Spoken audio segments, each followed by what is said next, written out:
जि दानानै होजानाय पान्जाय आफाद बिथांमोना जोबोद खस्थ' खालामदों बिथांमोना सान हर खामानि मावदों आरो बेजों लोगोसेनो जोङो बर' थुनलाइ आफादनिफ्राय जोंहा जिहेतु जोंनिनो मोनसे जथुमा जागोन बेयो जोङो गोबां माने जोंबो नाजादों जाहाथे बे जथुमाया जाफुंसार जथुमा जायो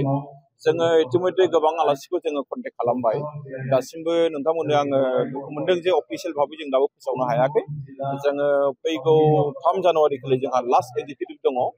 आरो बेयावनो जोङो बर' थुनलाइ आफादनिफ्राय सोर मा बान्था मोनगोन बेखौबो जों फोसावगोन बेखायनो आं दिनै खावलायदों नोंथांमोनाबो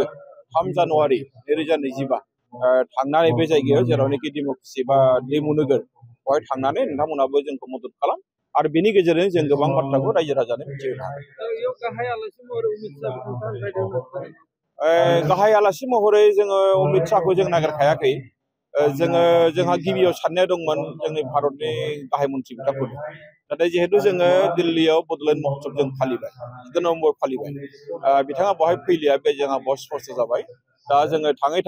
जोंनि आसामनि गिबि मन्थ्रि बिथांखौनो जोङो गाहाय आलासि महरै जोङो सिन्था खालामदों आरो बिनि अनगायैबो बेवहाय गोबां आलासि फैगोन जोङो बेवहाय आलासि महरै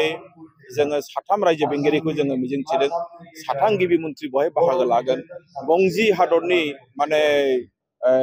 राष्ट्रदूतफ्रा बेवहाय बाहागो लागोन बिथांमोना आलासि महरै फैगोन जोंनि भारत सरकारनि 3 केबिनेट मिनिस्टार बेवहाय बाहागो लागोन आरो बेजों लोगोसे जोंहा नेपालनि बर' फिसाफोर जायफ्रा मेसेफोर बिथांमोना फैगोन बांलादेशनि बर' फिसाफोर बिथांमोनाबो फैगोन जोंनि दिल्लीयाव थानाय बर' फिसाफोर बिथांमोना फैगोन सोनाब बंगनि बर' फिसाफोर जोंनि मेघालयनि बर' फिसाफोर गासैखौबो लानानै जोङो माने 1900नि बारा जोङो बेवहाय थान्दै जों आसा खालामदों आरो बेवहाय जोंहा माखासे बार्निं प्रब्लेम्सफोर दङ बेखौ जोङो सावरायगोन जाय बाथ्राखौ नोंथांमोना समजों लोगोसे गासिबो मिथिगोन